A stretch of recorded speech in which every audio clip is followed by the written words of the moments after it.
salient features of ICPN. What are the features they are given in ICPN? The first one, the binomial system, the Oryza sativa, this is governing for two names. The first Oryza is called as generic name, the sativa is a species name. The generic name always singular noun, the first letter will have an capital. Then specific epithet in adjective, it is always having for small letter. Just you see here, the generic name Oryza, the first letter is a capital. The specific name sativa, this is always in a small letter. But here one example, Oryza sativa. Then another one, Woodlandia albonervia. Then we are having for another features. The name should be short, small. Then previous, the character will be expressed from the name itself. Easy to pronounce. All the people, they want to pronounce all over the world. Then the printed italics are underlined. Here I underline for generic name, then species name. So for example, Abdulon neglerians is generic name and species name. ICPN salient features, the fourth one is a preparation of herbarium. Why we want to prepare the herbarium means some of the plants are available for a few geography, some of the plants are available in tropical or subtropical regions or some other geographical conditions. We want to get it from that places. The preserved specimen is called as a herbarium. The herbarium is prepared by the author, its original description, then he has to publish it in the original himself. This is called as a original description. Along with the original description, he have another additional one. This is called as a type specimen. Then author citation. Author citation means which author has to describe its plant, the plant name along with the author name also given. For here example, Linnaeus means it have the letter only for L or LINN. Robert Brown to R.BR. This is for a short. Here one example, the Malva silvestris. This is that described by Carolus Linnaeus. That's why they are given for the author name Lin.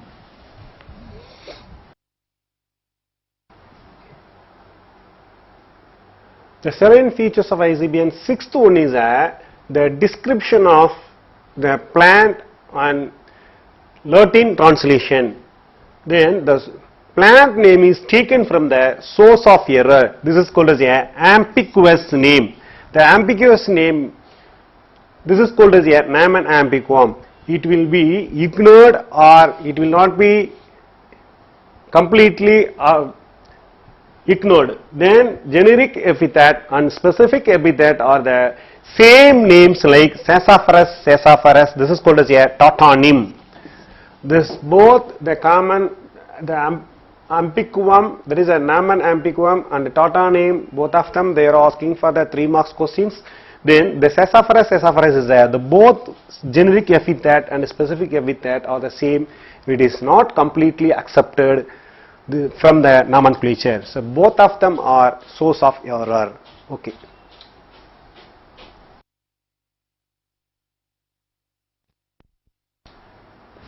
Herbarium and their uses. What is meant by herbarium?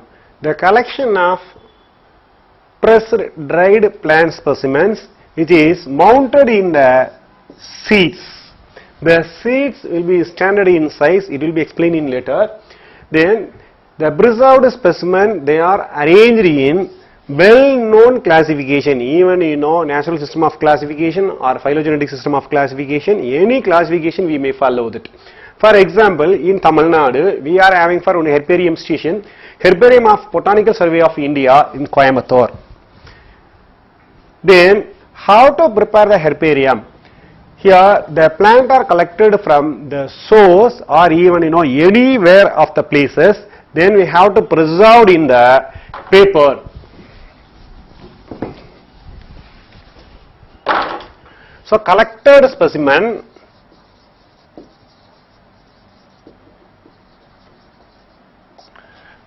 preserved in the paper. The paper is the only source to absorb water from the plant. So then it has to be changed in frequent time, even 12 hours or 18 hours, such way you want to change it, because of the, which will be affected in the paper or in the plant material for fungus. So even some of the plant materials are hard. This hard means the seeds or some of the fruits. These are the hard materials. It is also wants to preserve in the paper itself. Then it will keep it in the separate manner.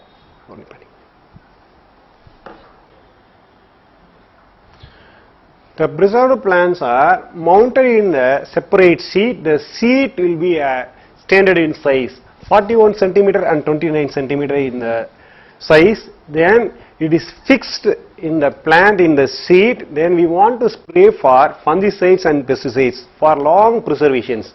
The fungicides are 0.1% of mercury chloride. Some of the pesticides we are added. The pesticides are naphthalene and this both fungicides and pesticides we want to preserve it long term in the herbarium station.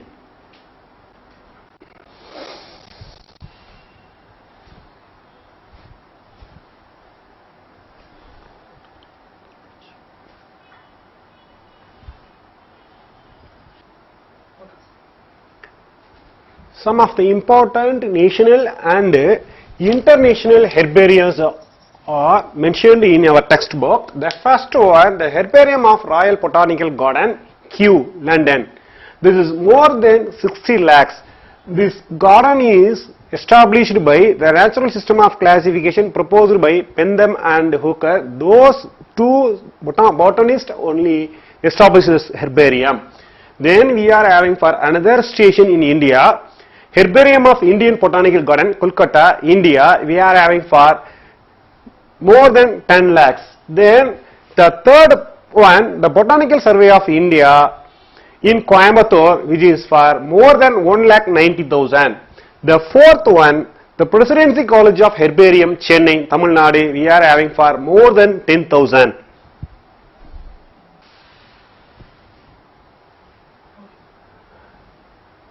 Then fifth one herbarium station is Rapinat Herbarium, Trichy, which is having for more than 12,000.